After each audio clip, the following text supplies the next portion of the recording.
You're actually suggesting there is you take a clause in there and say that in enacting this, police shall not violate the Constitution or the laws of the state of Oregon. Well, but police So, I mean, do the that value- sometimes. the value of that- Not ours, but If somebody, 1983 is a federal action, and it can be brought against a city for violations of constitutional rights. Mhm. But before that can be brought, I'll have to show that it was policy of the city that was adopted by essentially the city council. Could be adopted by the chief too, but in most cases it's going to be the highest level. And so sticking something like that in the ordinance, say, like for example, our non-discrimination clause that we have in our contract, it's not a bad thing. It doesn't really accomplish too much because that's the policy of the city anyway. But what it could do is end off 1983 claims a little bit. So, this guy did it on his own. He's not the city, it's an individual acting badly.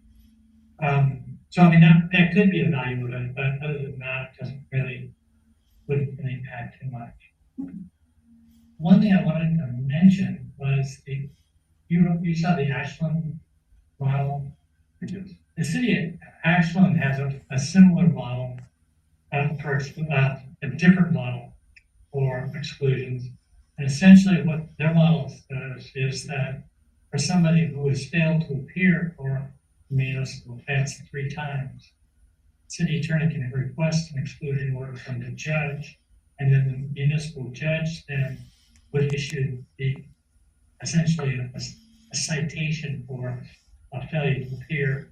The person would be served, and they can come to court, and the judge could, as a sanction, impose an exclusion.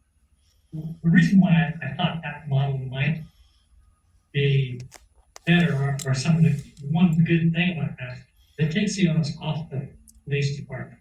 It's not the police chief who's imposing. It's not just a citation, but it's actually a failure to appear. It's an independent charge of failing to appear for your citation. In that, as an attorney, as a prosecutor, I think failing to appear for a citation is offensive. I mean, you're in the city and you violate a law, and you're given an opportunity to say, I didn't do it, or didn't do it, I'm sorry, and you just blow the whole thing off. I kind of like that Ashland model for that reason, that it keeps the police a little farther out of it, and it focuses on the fact that the person who's potentially excluded has had essentially 4 bites of the apple, and it just blows up. But there are other models out there that could be used. Did send chief, the city attorney from Minville today sent me a spreadsheet that he prepared of all the other cities in Oregon that have exclusion ordinances. I didn't have a chance to see it. I was in Portland today. But I did send it to chief, and we could share that with you guys if you want. I think there looks like there's hyperlinks in the click on it and read. It might be helpful. I feel kind of embarrassed by the way this thing's come about because I used to sit on the city council, and frankly, I produced this current version of this exclusion ordinance years ago, when the problem really came. And honestly, when that ordinance was passed, the focus really was on the city, not necessarily Astoria, but the cities around the state, was let's get rid of these homeless people. They're a nuisance, we don't want them.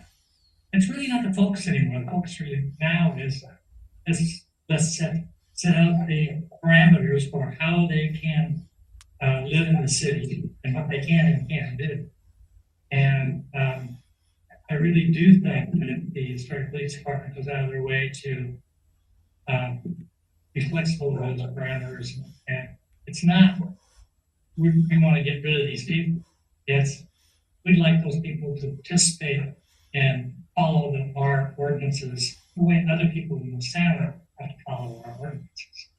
And so I really think I should have recommended that we had this work session before we introduced that other exclusion ordinance, because you guys kind of got hit with a sledgehammer and that you may not have seen coming.